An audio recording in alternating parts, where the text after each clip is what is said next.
Hello, I'm going to tell you about expressive drawing. So what's expressive drawing?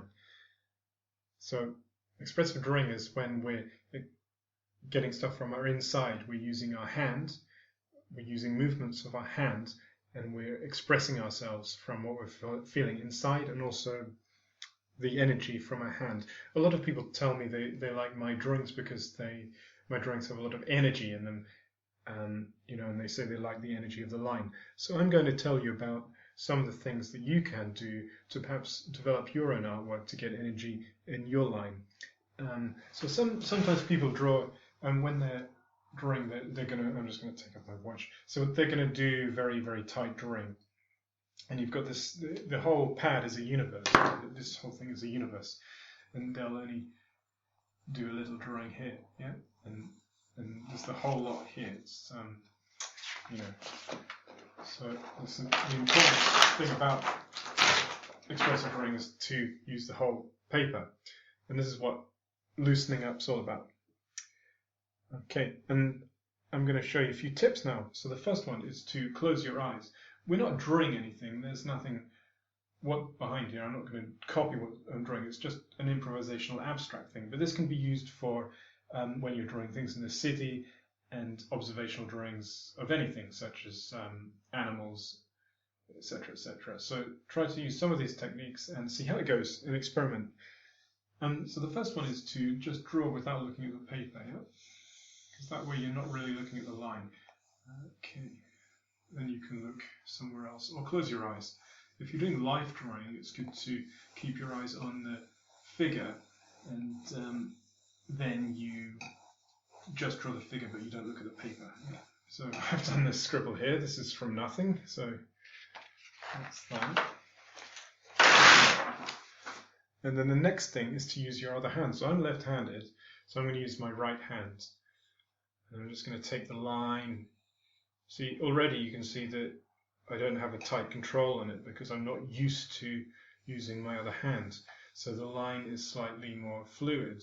And you can also hold the pencil a bit further away while you're drawing with your other hand, and that again makes the line more unpredictable. You discover things, shapes, things like that. You can also use the side of your pencil like that. So again, if I were to go back to my hand, I could make free-form lines like this, but already you can see these interesting things happening here that are not so common when I'm drawing with the normal hand that I draw with. And that leads me to the next one, is to draw very fast.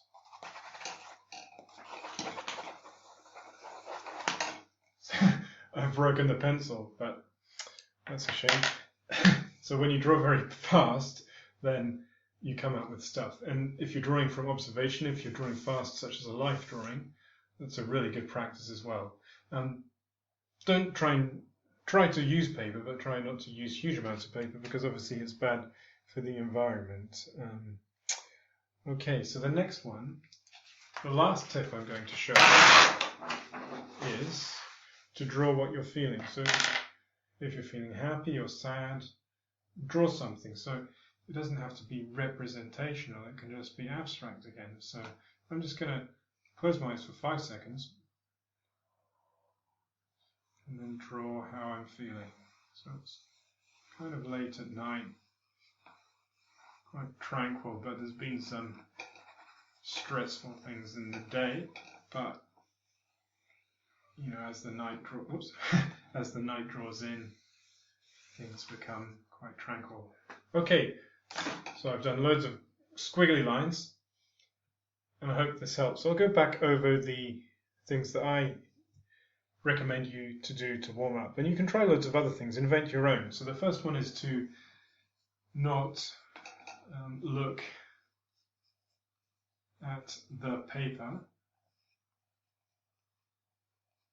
okay, and the next one is to use the other hand,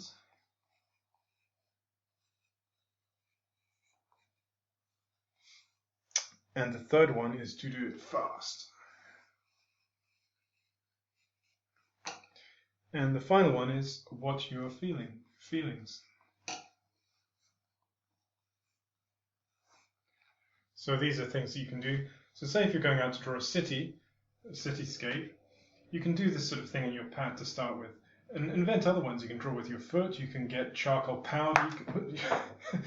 You can throw the powder on the paper, and you can be messy. Look at my hands already from just doing this. Okay, well, thanks very much. Thanks very much for listening. And if you've got any comments and questions, I'd really love to hear from you, because I love hearing about if these lessons are helping you and how other things you might want to see in them. So thanks very much for now, and bye-bye.